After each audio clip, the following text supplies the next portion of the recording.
पुरी में एक सेवक दादा रहता था, बूढ़ा आदमी था। 12 वर्ष उसने जगन्नाथ भगवान के लिए पोशाक बनाई। सिलाई करता है, पोशाक बनाता है, गरीब आदमी था।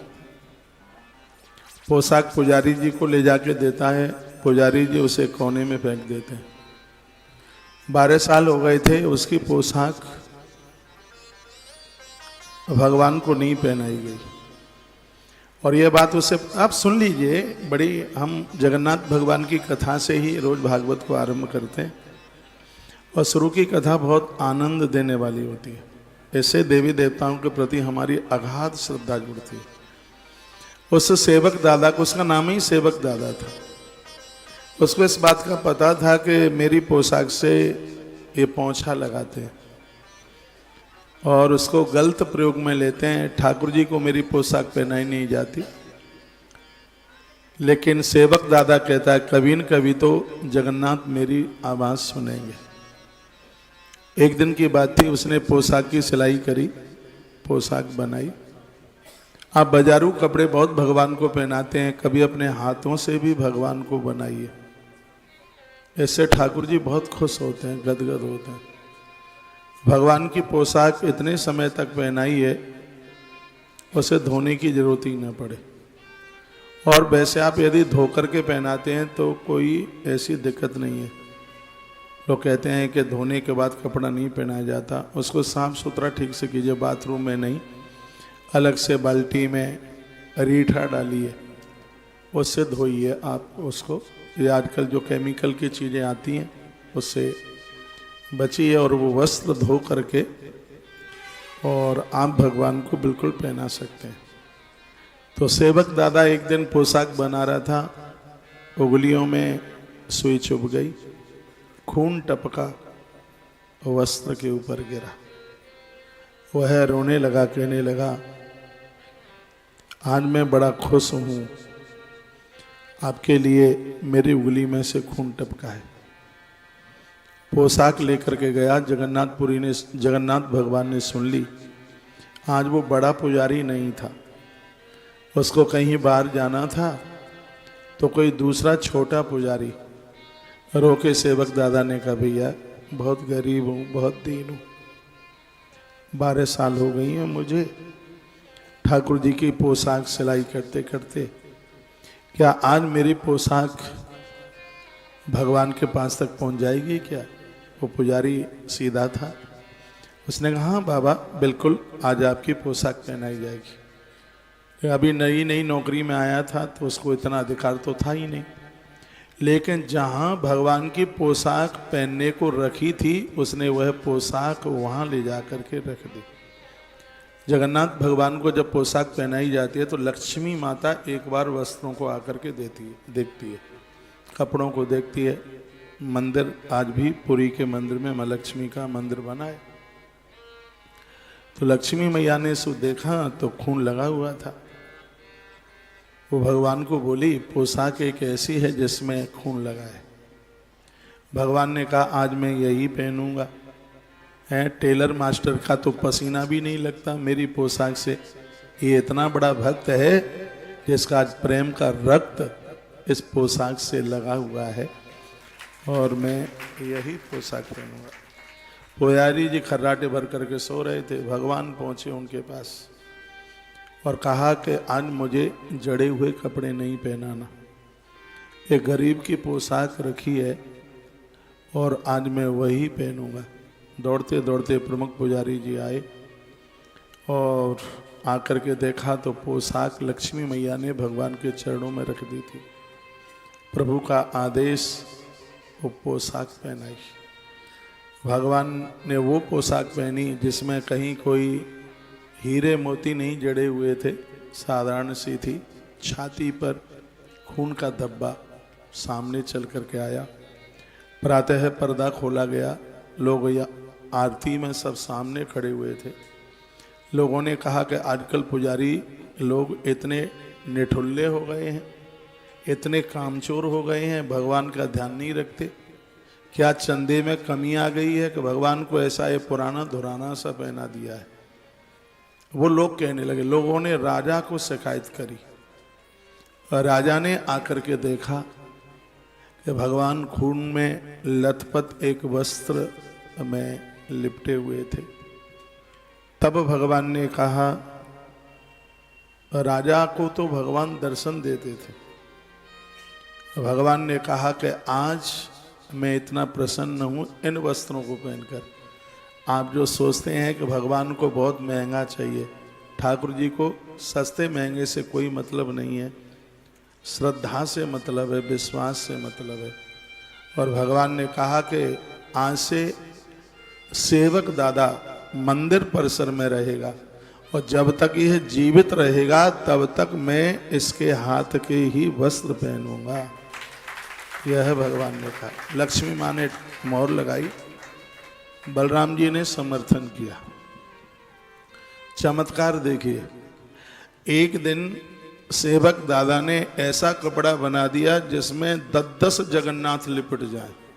इतना लंबा चौड़ा, इतना बड़ा कंधे का फेंटा कि वो किलोमीटरों में जाकर के फैल जाए, पूरा मंदिर परिसर ही उसे ढक जाए। और जाकर के दे दिया। जगन्नाथ भगवान इतने प्रसन्न थे, इतना बड़ा कपड़ा फिट आया भगवान की देह में, मांगे जैसा नहीं लग रहा था। एक दिन सेवक दादा ने इतना छोटा कपड़ा बनाया जिसमें छोटे बच्चे की उंगली भी ना घुस पावे। ये तो पगलापन था। आदमी जब भगवान की मस्ती में जीता है तो उसे होश थोड़ी ही रहता है।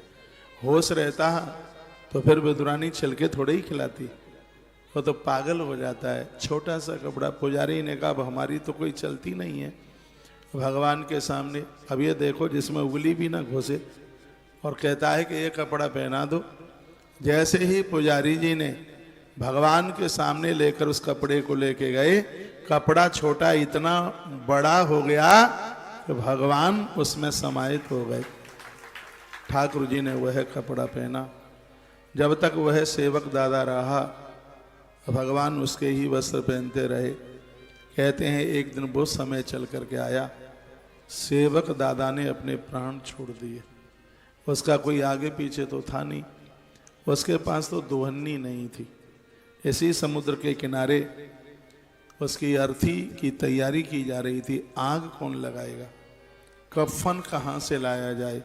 मंदिर से जगन्नाथ भगवान कफन लेकर के पहुंचे और अपने हाथों से अंतिम संस्कार किया। ये 2 महापुरुष ऐसे हुए हैं जिनकी कफन की व्यवस्था भगवान ने की है। एक गिरिराज भगवान ने, गोवर्धन नाथ ने सूरदास जी के कफन की व्यवस्था करी, और एक जगन्नाथ भगवान ने सेवक दादा के कफन की व्यवस्था की। जो जीवन भर वस्त्र भगवान को पहनाता रहा तो अंत में भगवान उसके वस्त्र की क्यों व्यवस्था नहीं करी। आप पुरी तक आए हैं, जिस दरबार में आप बैठे हैं दरबार साधारण नहीं है। आज से कई हजारों वर्ष पहले एक कल्प वृक्ष के नीचे एक परम ज्योत जलती थी। उज्जैन में एक राजा सो रहा था, भगवान विष्णु का भक्त था। सालराम भगवान का महाअभिषेक करके ही वह जल पीता। महाकाल के मंदिर में जाता, बस यही कहता कि मुझे मेरे इष्ट का दर्शन हो जाए। तो एक दिन रात्रि में भगवान स्वप्न में नारायण देव प्रकट हो गए। कहा, राजा सो रहे हो कि जाग रहे हो। राजा खड़ा हुआ, कहा, भगवान आपके दर्शन के लिए नींद आती ही कहाँ है, कैसे भी प्रत्यक्ष रूप से आपका दर्शन हो जाए। भगवान ने कहा कि तुम यहाँ से उत्कल क्षेत्र में जाओ और वहाँ एक महावट है, दिव्य वृक्ष है जिसमें सदियों से एक परम ज्योत जल रही है, वहाँ तुम्हें मेरा दर्शन होगा और उस स्थान पर तुम्हारे द्वारा एक विशाल काय मंदिर बनेगा। यह कह करके भगवान अप्रकट अंतर्ध्यान हो गए। इसलिए मैं कहता हूँ उड़ीसा के इस मंदिर में एक नीम उज्जैन अवंतिका की लगी हुई है। इस बात को कभी भी नहीं भुलाया जा सकता। इंद्रधुम्न नाम का राजा अपनी जनता प्रजा और अपनी महारानी के साथ में यहाँ पर आना हुआ। वृक्ष में परम उस ज्योति को उन्होंने दर्शन किया और यहाँ पर एक दिव्य बड़ा विशाल भव्य मंदिर बनाया गया। समुद्र देवता आए, मंदिर को बहाकर लेकर के चले गए। दोबारा से मंदिर का निर्माण हुआ, दूसरी बार मंदिर फिर ढह गया, 5 बार मंदिर ढह गया, राजा का कोष खाली हो गया, राजा के पास कुछ भी नहीं था। राजा इतना परेशान पड़ा था, सागर की बालू में पत्नी ऐसे बगल में लेटी हुई थी। रात को सपना हुआ, नील माधव ने दर्शन दे दिए। कहा राजा क्या बात है, क्यों सुस्त हो? राजा खड़ा हो गया, भगवान आप, मेरा जीवन धन धन हो गया, कृतकृत हो गया। भगवान ने कहा मुझे प्रतिष्ठित नहीं कराओगे मंदिर में? तब इंद्रधुम्न ने कहा भगवान 5 बार मंदिर बनवाया, मंदिर टिका नहीं है, अब मेरी सामर्थ्य नहीं है मंदिर के लिए। तो भगवान ने कहा कल सुबह तुम्हें एक ब्राह्मण मिलेंगे और वो तुम्हें बताएंगे मंदिर को बालू में कैसे रोका जा सकता है। प्रातः हुआ, भगवान ही ब्राह्मण का भेष बना करके आए। उन्होंने कहा सबसे पहले तो यहाँ एक चबूतरा बना, उस पर बैठ करके मैं जप करूँगा। मंदिर बनाने से पहले अनुष्ठान की बात कही गई है, उस जमीन में गैया मैया को बांधा जाए। मैं तो कहूँगा आप घर भी बनाते हैं तो वहाँ गाय को बांधो, गाय गोबर करे, वहाँ गौ माता वहाँ बाथरूम मूत्र करे, उस जगह पर तुलसी लगाइए। ऐसी जगह का दोष, जमीन का दोष समाप्त हो जाता है। एक चबूतरा मिट्टी का तैयार किया और वहाँ पर ब्राह्मण देवता ने दिव्य अनुष्ठान किए। उसके बाद अब मंदिर बनने की स्थिति, राजा के पास कोष में कुछ भी नहीं था। रानी के सामने राजा रोया। कहते हैं कि जब दुनिया छोड़ देती है पत्नी साथ नहीं छोड़ती। 7 भामर पड़ने वाली स्त्री कभी अपने पति का संग नहीं छोड़ती। पत्नी ने राजा को कहा मालिक, मेरे स्वामी, मेरे पास गहना रखा है, इसको बेच दीजिए। राजा की आंख में आंसू आ गए। कहा मैं तुम्हारा गहना नहीं बेच सकती।